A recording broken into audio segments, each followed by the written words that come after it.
Euh, on a souvent cette image, tu sais, un peu préconçue de la bureaucratie. On l'imagine comme une espèce de mécanique froide.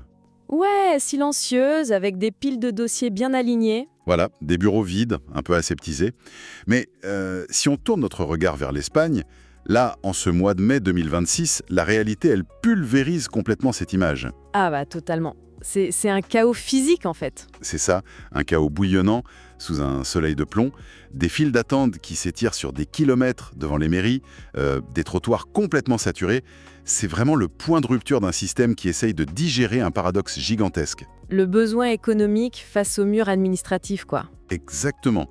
L'Europe a désespérément besoin de bras. On parle de 23 millions de ressortissants de pays tiers qui vivent légalement, mais on force ces mêmes personnes à passer par le chat d'une aiguille administrative qui est littéralement en train de s'effondrer sous nos yeux. Et c'est pour le coup l'illustration la plus viscérale d'une infrastructure légale qui ne correspond plus du tout à notre réalité démographique. Derrière chaque file d'attente, il y a cette politique complexe qui tente de concilier la souveraineté nationale et le besoin économique. Et c'est exactement le cœur de notre exploration d'aujourd'hui. On va plonger dans un mélange d'articles d'actualité très récents sur la situation espagnole, de reportages fact-checkés sur les tensions avec l'Union européenne, et même une directive européenne qui propose une refonte du statut de résident. Sans oublier les guides administratifs, côté ressources humaines en France et en Espagne. Tout à fait. L'idée, c'est vraiment de démêler le vrai du faux, comprendre le fossé entre les politiques nationales et les lois européennes. Donc, pour bien saisir l'ampleur de ce séisme, commençons par l'épicentre. Que s'est-il passé en Espagne pour provoquer une telle onde de choc ?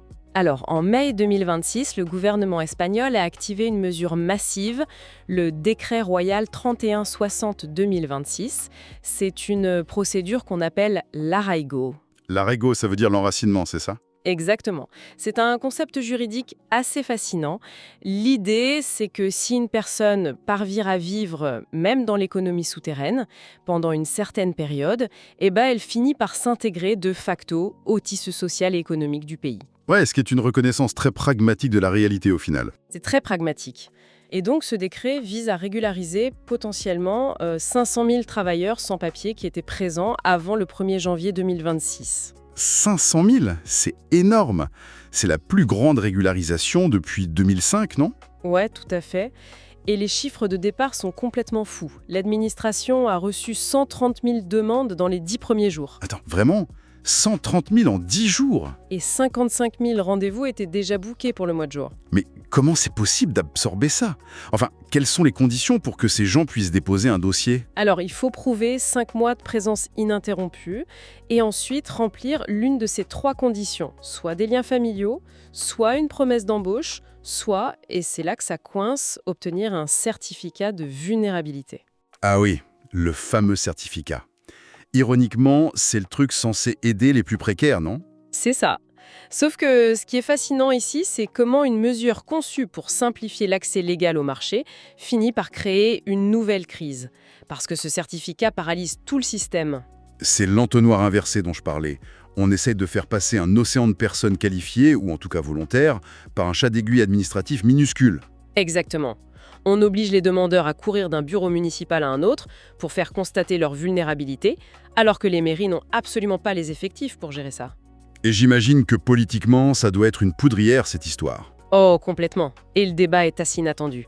D'un côté, on a l'Église catholique et les employeurs, surtout dans l'agriculture et l'hôtellerie, qui soutiennent fermement la mesure. Est-ce qu'ils ont désespérément besoin de main-d'œuvre, j'imagine ? Voilà, pour eux, c'est une question de survie économique.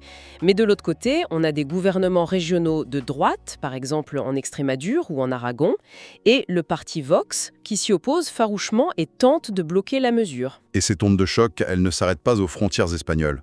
Bon, décortiquons tout ça, parce qu'une décision de cette ampleur, ça fait réagir toute l'Europe. C'est inévitable. La Commission européenne elle-même a exprimé des réserves, craignant que ça envoie un mauvais message et encourage des traversées illégales. Oui, et c'est là que la machine à désinformation s'emballe. J'ai lu dans nos sources qu'en France, un élu du Rassemblement national a affirmé que ces personnes nouvellement régularisées en Espagne pourraient simplement venir s'installer librement en France et profiter des aides sociales. Oui, alors ça, sur le plan factuel et juridique, c'est totalement faux. C'est important de le préciser pour ceux qui nous écoutent. Absolument. Le permis de résidence espagnol, qui est valable 1 an, ne donne en aucun cas la citoyenneté européenne. Donc pas de libre installation. Pas du tout. Ce permis permet de voyager dans l'espace Schengen pendant 90 jours sur une période de 180 jours. C'est un visa de tourisme en gros. C'est la métaphore du parc d'attractions. C'est-à-dire, Avoir un pass pour visiter un parc d'attractions, ça te donne le droit de te promener, de faire les manèges, mais ça te donne pas le droit d'y construire ta maison ou d'y travailler, quoi. c'est une très bonne analogie. Le permis n'autorise ni à s'installer, ni à travailler dans un autre pays de l'Union européenne. Et pour les aides sociales françaises, du coup? Impossible! Les travailleurs régularisés en Espagne vont cotiser en Espagne. Ils dépendront de la sécurité sociale espagnole, pas de la française. Le commissaire européen Magnus Brunner a d'ailleurs été très clair. Qu'a-t-il dit exactement? Il a rappelé que cette campagne de régularisation est une stricte compétence nationale espagnole. Ça n'engage que l'Espagne au niveau des droits sociaux. D'accord. Mais alors, ça soulève une question immense. Si ce permis d'1 an bloque la personne en Espagne, comment un travailleur étranger peut-il réellement obtenir cette fameuse mobilité intra-européenne? Parce que l'Europe est censée être un marché commun. Et c'est là qu'on entre dans le labyrinthe de la mobilité. La réponse se trouve dans un texte européen qui est assez méconnu du grand public. La fameuse directive dont on parlait en introduction. Exactement. C'est la proposition de refonte de la directive européenne, la COM 2022-650 finale, pour être précis, sur les résidents de longue durée. Parce qu'actuellement, ce statut européen, il fonctionne pas, si je comprends bien. Il est largement sous-utilisé. Et si l'on relie cela à la situation dans son ensemble, l'Europe se rend compte qu'elle est en concurrence à l'échelle mondiale pour attirer les talents. Donc elle doit simplifier les choses. Absolument. La grande nouveauté de cette proposition, c'est la possibilité de cumuler les années de résidence passées dans différents États membres. Ah, c'est là que ça devient vraiment intéressant. Donc, concrètement, si on prend un exemple pour notre audience, un étudiant étranger fait 3 ans d'études en France, Ouais. et ensuite, il trouve un travail en Espagne et il reste 2 ans. Avant, il remettait son compteur à 0 en arrivant en Espagne, c'est ça? Ouais. C'était à la double peine, oui. Il perdait tout son historique. Mais avec cette nouvelle directive, il pourrait cumuler ses 3 ans en France et ses 2 ans en Espagne pour attendre les 5 ans requis et décrocher le statut de résident de longue durée européen. C'est un changement de paradigme complet. Surtout qu'apparemment, on pourrait même y inclure les années d'études ou les années passées sous protection temporaire. Exactement. Et un autre point majeur de ce texte, c'est la migration circulaire. Qu'est-ce que c'est exactement? Aujourd'hui, si tu as le statut et que tu quittes l'Union européenne pendant plus de 12 mois, tu peux perdre tes droits. La directive propose de repousser cette limite à 24 mois. Ok, donc ça permet à quelqu'un de rentrer dans son pays d'origine pour, je sais pas, lancer un projet ou des raisons familiales, sans tout perdre. Voilà. Et autre avantage énorme, la fin des quotas nationaux pour s'installer dans un deuxième État membre. Une fois le statut européen obtenu, l'accès aux autres marchés du travail serait grandement facilité, avec un statut complet accessible au bout de 3 ans dans le nouveau pays. Mais tout ça, c'est le niveau européen. Revenons un peu sur le terrain, à l'échelle de l'individu. Mettons que notre travailleur en Espagne a passé ses 5 ans. Il arrive à un carrefour existentiel. Le choix entre la résidence permanente ou la naturalisation. Exactement. Et les données dans nos sources sur l'Espagne sont fascinantes. Pourquoi quelqu'un choisirait-il de rester résident permanent plutôt que de devenir citoyen espagnol? Cela soulève une question importante sur l'identité et les obstacles pratiques. Regardons les conditions. La résidence permanente, ça s'obtient après 5 ans. Et c'est relativement simple, non? Oui, ça coûte environ 80 €, ça prend 3 à 6 mois. Surtout, tu gardes ton passeport d'origine et il n'y a aucun test de langue requis. Le bémol, c'est que tu n'as pas vraiment le droit de vote, ou de manière très limitée. Et tu perds ce statut si tu quittes l'Espagne plus de 2 ans.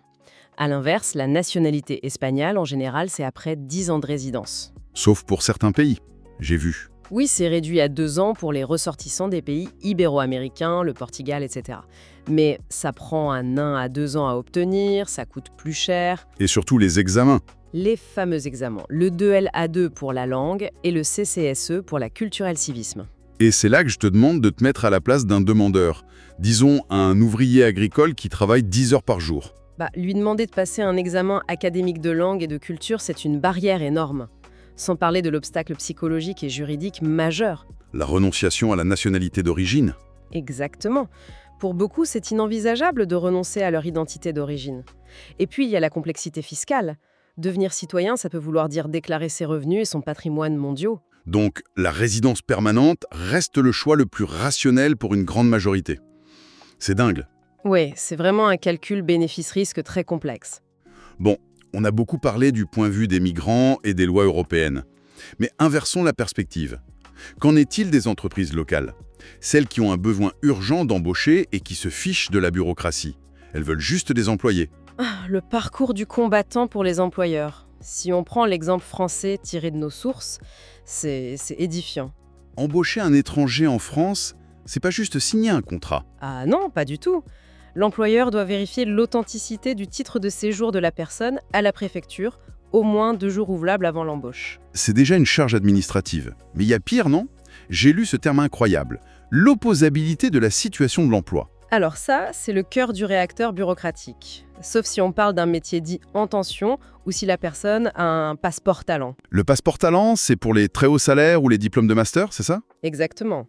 Mais pour tous les autres, l'employeur doit prouver qu'il n'a trouvé aucun candidat local avant d'embaucher un étranger. Alors, qu'est-ce que tout cela signifie concrètement pour le recruteur? 3 semaines, et ensuite fournir un dossier prouvant que les candidatures locales ne convenaient pas. C'est une course de haies administratives où les règles changent à chaque tour. Imagine, tu recrutes un talent international et tu dois justifier ligne par ligne pourquoi tu ne prends pas quelqu'un d'autre. Et pour les étudiants étrangers qui veulent travailler en parallèle de leurs études, c'est tout aussi strict. J'ai vu un chiffre très précis, 964 heures par an maximum. Oui, ça correspond à 60% du temps de travail légal annuel, et il y a des exceptions encore plus complexes. Par exemple, Pour les étudiants algériens, par exemple, en vertu d'accords bilatéraux spécifiques, c'est limité à 50% du temps légal. Et ils doivent obligatoirement obtenir une autorisation provisoire de travail avant de commencer. donc l'employeur doit naviguer à travers des accords diplomatiques pour recruter un stagiaire ou un temps partiel. Exactement. On voit bien ici le grand écart monumental entre la théorie européenne, qui veut fluidifier les parcours, et la pratique nationale en France, qui contrôle le moindre millimètre de procédure. Quel paradoxe. Si on résume un peu notre voyage conceptuel d'aujourd'hui, on est parti de ces files d'attente interminables, sous le soleil espagnol en mai 2026, avec cette fameuse régularisation. Ouais, l'arraigo. Ensuite, on a vu les fantasmes politiques et les directives rédigées à Bruxelles pour essayer de créer une vraie mobilité. Pour finir sur les vérifications ultra minutieuses qu'on exige des employeurs en France. C'est un puzzle géant. Et ce qui ressort vraiment, c'est que l'immigration légale est un moteur indispensable à l'Europe, mais un moteur qui est constamment freiné par une bureaucratie redoutable et des crispations politiques. Et d'ailleurs, si on pousse la réflexion un peu plus loin, ça amène une perspective assez provocatrice pour l'avenir. Ah ouais, je t'écoute. Quand on regarde la courbe de la population européenne, elle vieillit drastiquement. On manque de bras partout. C'est un fait établi, ouais. Alors, la question qu'on peut se poser pour les prochaines décennies, c'est: arrivera-t-il un jour où ce ne seront plus les migrants qui feront la queue pour obtenir le droit de travailler, mais les nations européennes elles-mêmes qui feront la queue pour convaincre ces travailleurs de s'installer chez elles? C'est vrai que si les talents deviennent la ressource la plus rare au monde, les rapports de force pourraient s'inverser totalement. C'est une excellente piste de réflexion pour ceux qui nous écoutent. Je pense que c'est le défi majeur qui nous attend. Et c'est sur cette pensée que s'achève notre plongée au cœur de ces documents. Un immense merci à toutes et à tous d'avoir suivi cette exploration aujourd'hui. On se retrouve très vite pour décortiquer ensemble d'autres réalités complexes. D'ici là, gardez l'esprit critique. Et voilà, cet épisode touche à sa fin. Merci de l'avoir écouté jusqu'au bout, d'avoir pris ce temps avec nous. Si cette histoire, ce témoignage ou cette réflexion t'a marqué, n'hésite pas à le partager autour de toi. Ton soutien fait toute la différence et permet à ce podcast de continuer à vivre. Tu peux retrouver tous les épisodes sur Chroniques du Monde et nous suivre sur Facebook, Instagram, LinkedIn pour ne rien manquer. Et si le cœur t'en dit, laisse une note ou un commentaire. Ça nous aide énormément. On se retrouve très bientôt pour un nouvel épisode. D'ici là, prends soin de toi et reste à l'écoute.